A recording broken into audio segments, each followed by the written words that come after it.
Assalamualaikum warahmatullahi wabarakatuh. Baik, pada kesempatan ini kita akan membahas TO4 UMM, mata pelajaran fisika. Kita mulai dari nomor 37. Gambar di atas, maksudnya yang ada di bawah ya, di situ. Gambar di bawah melukiskan sebuah benda dengan massa M meluncur sepanjang bidang miring yang licin.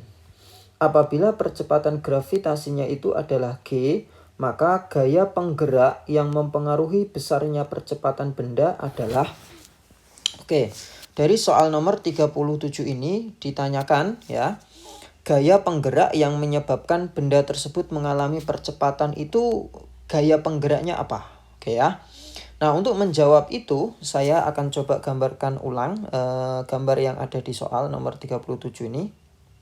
Ini bidang lurusnya ya, atau bidangnya. Kemudian ini bidang miringnya. Di sini antara garis horizontal dengan bidang miringnya membentuk sudut alfa. Selanjutnya ya, di situ ada balok di atas bidang miring. Ini baloknya. Balok tersebut punya massa M. Nah, ini bermassa M. Ya, saya tulis M. Kemudian karena balok tersebut bermassa M, maka tentu punya gaya berat ya. Nah, gaya berat itu lurus ke bawah meskipun bidangnya miring ya. Jadi gaya beratnya lurus ke bawah seperti ini, W. Nah, selanjutnya di soal juga diketahui di situ ada gaya normal, gaya yang tegak lurus terhadap bidang. Dan gaya ini muncul ketika benda tersebut nempel pada bidang ya. Nah, ini gaya normalnya itu M. Nah, W-nya ini tentu kalau kita uraikan adalah M kali G ya. Seperti itu. Nah, W-nya ini juga bisa kita uraikan. Gaya W ini bisa kita uraikan ya.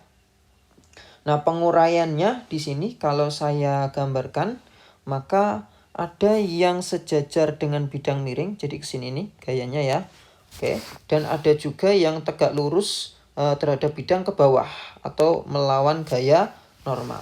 Nah, garis biru penguraian dari gaya W itu gayanya apa atau besarannya apa di sana.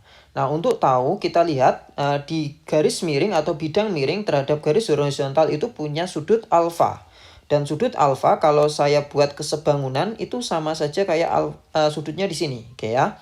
Sehingga gaya yang berlawanan dengan gaya normal atau tegak lurus bidang ke bawah ini saya tulis dengan persamaan W cos alfa. Kenapa kok W cos alfa? Karena garis yang tegak lurus ini ya terhadap bidang ke bawah ini itu adalah sampingnya dari sudut alfa. Sehingga besaran gayanya adalah W cos alfa. Sedangkan yang atas ini itu akan menjadi depan dari sudut alfa. Sehingga ya gaya yang sejajar dengan bidang miring ke bawah ini itu saya tulis dengan W sin alfa gitu ya. Nah, selain gaya penguraian dari gaya W ini sudah tidak ada lagi gaya yang lain karena dikatakan bahwa bidang miringnya itu licin. Sehingga satu-satunya yang mempengaruhi percepatan benda ya itu adalah W sin alfa. Nah, kemanakah arah percepatan bendanya?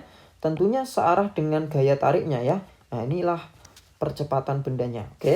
Nah, kalau kita buat masukkan ke dalam hukumnya, ini namanya hukum Newton. Hukum Newtonnya kedua, karena pada benda itu muncul percepatan, yaitu sigma F sama dengan M kali A. Nah, sigma F ini total gaya. Nah, di sini hanya ada satu gaya yang mempengaruhi percepatan itu, yaitu W sin alfa, gitu ya. Ini sama dengan M kali A. Nah, W-nya ini bisa kita uraikan lagi dalam bentuk MG sin alfa ini sama dengan M kali A. Nah, karena yang ditanya adalah gaya yang mempengaruhi percepatan atau yang menyebabkan percepatan benda, maka gayanya itu adalah